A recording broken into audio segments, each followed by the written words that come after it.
de Barranquilha. Decolamos às 10h05, mais ou menos, e chegamos em Guayaquil meia-noite e 10, horário local. Aí uma nova odisseia, porque o governo equatoriano exige um exame no aeroporto, né?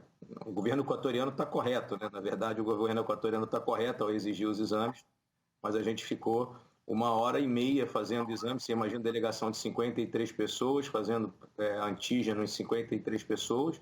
Fizemos todos os exames. Esses exames acabaram por volta de 1h45 e a gente rumou para o hotel. O hotel fica a 7 minutos do aeroporto, bem perto. Quando chegamos no hotel, recebemos a notícia que tínhamos que fazer um segundo exame já por determinação da Federação Equatoriana, em razão do que houve com o Grêmio aqui. Bom, enfim, esses exames acabaram por volta de 3 da manhã. A gente foi dormir lá para as 4 alguma coisa. O time está todo ainda para tomar café da manhã. Pouquíssimos jogadores conseguiram acordar para tomar o café da manhã, em razão do desgaste, né? E a gente almoça 12h30, eles descansam mais um pouco e a gente parte para o jogo, que é às 19 horas. Houve um pedido nosso para que o jogo fosse alterado das 17 para as 19, para a gente ganhar 2 horas pelo menos aí. Não vai fazer muita diferença em razão de tudo que a gente está vivendo, mas já foi uma diferença que pode nos ajudar aí a recuperar um pouco mais. A Conmebol atendeu a esse nosso pedido.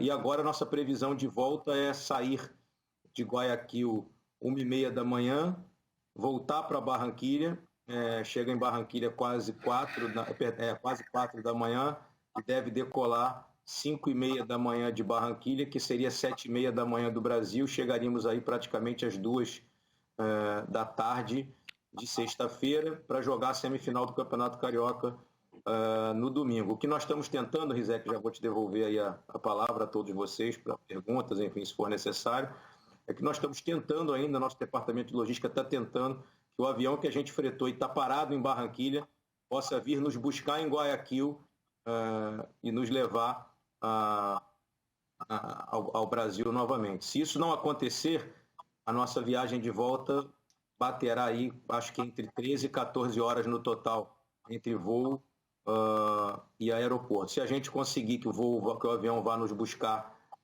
em Guayaquil, a gente reduz a viagem de 13, 14 horas para uma viagem de 7 horas. É o que nós estamos tentando. Mário, minha solidariedade a todos vocês, porque eu fiquei cansado só de ouvir o seu relato. Imagine estar dentro desta situação. Kleber? São 2 horas a menos lá em Guayaquil, né? Agora são 11h35, por isso que ele fala de almoço, café da manhã. Eu queria saber, presidente, por favor, diante de todas essas viagens, essas idas e vindas, né? Já aconteceu isso com o Fluminense em rodada anterior por outro motivo, agora acontece por causa de protestos na Colômbia contra uma reforma tributária proposta pelo governo. Qual é a tua avaliação do que está acontecendo com o futebol envolvido em um jogo atrás do outro? E aí eu confesso, presidente, eu vou aproveitar até a presença de um presidente, eu ia falar mais para frente, eu lamento pelos jogadores, pelo cansaço, esse cansaço que o André sentiu no estúdio, a gente sente também. Mas eu não fico muito com pena, não, porque eu acho que o futebol topou a parada, entendeu? O futebol assumiu o ônus desse tipo de calendário. Queria a sua avaliação do que está acontecendo. Se está acontecendo tudo da maneira mais natural, como deveria ser, é o que temos e aproveitemos desse jeito, por favor. Ô Kleber, bom dia daqui, né? Boa tarde daí. Eu acho que a gente, como você bem falou, toda a comunidade do futebol optou, né, em seguir o caminho. E eu vou te ser muito sincero, eu fui um dos presidentes que fui mais firmes logo no início da pandemia, pelo não retorno do futebol, pela defesa do não retorno do futebol naquele momento, porque era tudo muito novo para nós, né? Muito perigoso, muito complicado. Mas depois que acabou retornando, e naquela época eu fui voto vencido, enfim, todas as reuniões colegiadas eu me posicionei contra o retorno, mas o Fluminense é uma instituição que tem que cumprir as regras, os regulamentos das suas competições, e eu, às vezes, as minhas posições na pessoa física, né, precisam de uma avaliação equilibrada, porque eu represento uma instituição de 120 anos e a gente precisou retornar naquele momento. Hoje em dia, eu te sou muito sincero, dentro de tudo que a gente vê no país, em alguns lugares no mundo, eu te diria que o futebol tem sido, sem dúvida algum, dos lugares mais seguros de retorno de atividade. Só para você ter uma ideia, a gente fez um exame de PCR na segunda, um na terça, né, e ontem nós fizemos 2. Nós fizemos 4 exames em 3 dias. E das 53 pessoas que estão conosco aqui, todas testaram negativo. A gente vem fazendo um controle muito rígido. As entidades, tanto a CBF como a Conmebol, enfim, estão fazendo um controle muito rígido. Eu só falei aqui sobre os exames, não foi uma crítica, viu, Kleber? Foi só para dizer o tempo que a gente veio gastando. Mas eu acho fundamental que a gente pudesse fazer todos esses exames. A gente está se sentindo seguro, os jogadores estão exaustos, mas estão se sentindo seguros. Nós também aqui da diretoria estamos nos sentindo seguros com todos esses protocolos. O protocolo no hotel é muito rígido também. A gente é servido até pelos funcionários, não tem contato com a comida, enfim, a gente está tendo muito controle sobre tudo isso. Eu acho que agora, parar a competição agora seria muito complicado do ponto de vista financeiro, patrocinadores, contratos de televisão, e o futebol também emprega muita gente. Assim, agora que já está no meio do caminho, eu acho um pouco complexo retornar e paralisar. O que eu lamento, na verdade, assim, na verdade não lamento porque ontem um funcionário da Conmebol chamado Guilhermo falou comigo durante toda a tarde para tentar solucionar o problema e foi muito, muito cordial, muito educado, nos ajudou bastante. Tá? Essa paralisação aqui, realmente, a Conmebol consultou o governo colombiano que garantiu a segurança. Chegou aqui, as coisas mudaram. Eu não vejo especificamente nesse caso de hoje, viu, Kleber? Em outros casos, não. O futebol não tem nada a ver com isso, no caso de hoje, claro. É isso aí. Nesse caso específico, eu acho que foi uma situação. Até esqueci de contar uma coisa para vocês. Nós fomos impedidos por 15 minutos de sair do treino ontem. Estava havendo um protesto nas ruas em volta do nosso hotel. Esqueci de colocar isso também na odisseia da logística. E acho que o melhor lugar que a Conmebol encontrou foi trazer para Guayaquil. E assim, apesar de todo o cansaço, a gente está cumprindo tudo que está sendo combinado. O Fluminense está se esforçando bastante. Obviamente que a gente tem uma perda física e mental, o desgaste mental está enorme. Obviamente que nosso time está muito mais desgastado que o adversário. A gente fez um deslocamento aí de 24 horas praticamente no total. O adversário se deslocou por 2 horas apenas. A gente vai obviamente, enfrentar dificuldades físicas e mentais no jogo, mas o nosso lema do nosso clube é o time de guerreiros. Eu tenho certeza que a gente vai superar essa adversidade toda e vamos trazer esses 3 pontos para a nossa torcida, que está nos apoiando o tempo inteiro, está mandando mensagem de incentivo para jogadores, para nós da diretoria. Nós temos certeza que nós vamos trazer um grande resultado para o Brasil. Ô Mário, o Fluminense viajou para a Colômbia porque a Conmebol dizia que ia ter jogo, o jogo estava garantido, né? O River Plate, apesar desse aviso da Conmebol, não viajou, né? River Plate enfrenta o Santa Fé e o jogo foi remarcado para o Paraguai, ou seja, na prática, o River acabou se desgastando muito menos do que vocês. Você acha que pode ter havido um favorecimento ao clube argentino nessa situação? Olha, Rizek, a mudança do nosso jogo para Guayaquil foi porque Guayaquil era o lugar mais próximo aqui que tem competições, quer dizer, 2 horas de voo. A diferença é que nós já havíamos nos deslocado para a Colômbia. Se nós estivéssemos no Brasil e não tivéssemos nos deslocado para a Colômbia, a gente, obviamente, seria melhor jogar no Paraguai para nós do que ir até o Equador.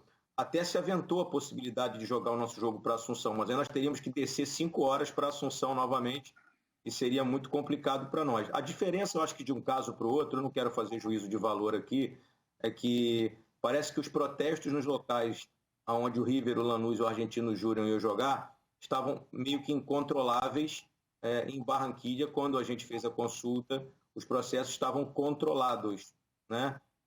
E, na verdade, para ser muito honesto, como eu gosto sempre de ser, para não ficar criando aqui situações que são desnecessárias, nós, assim, em Barranquilla, especificamente, nós não vimos muitos protestos com agressividade, nada disso.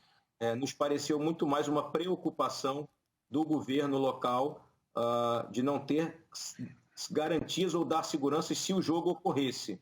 Enfim, mas a Conmebol também foi informada pelo governo local até às 10 da manhã de ontem que o jogo estava mantido. E meia hora, 40 minutos depois, a decisão mudou e a gente ficou sabendo 20 minutos depois que acabou a reunião.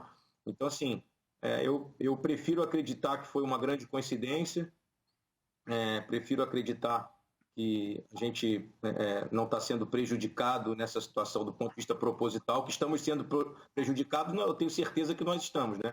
Prejudicando física e mentalmente a nossa logística.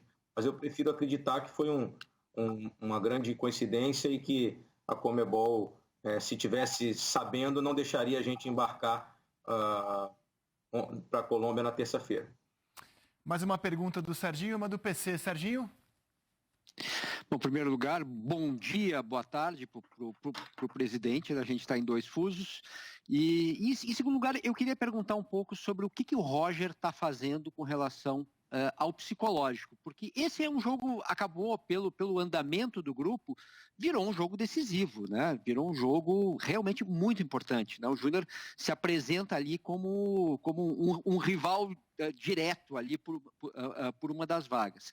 E o Júnior também tem o seu prejuízo, né? Porque se a logística é menor, não jogar no seu estádio, isso aí sempre é um prejuízo também a mais.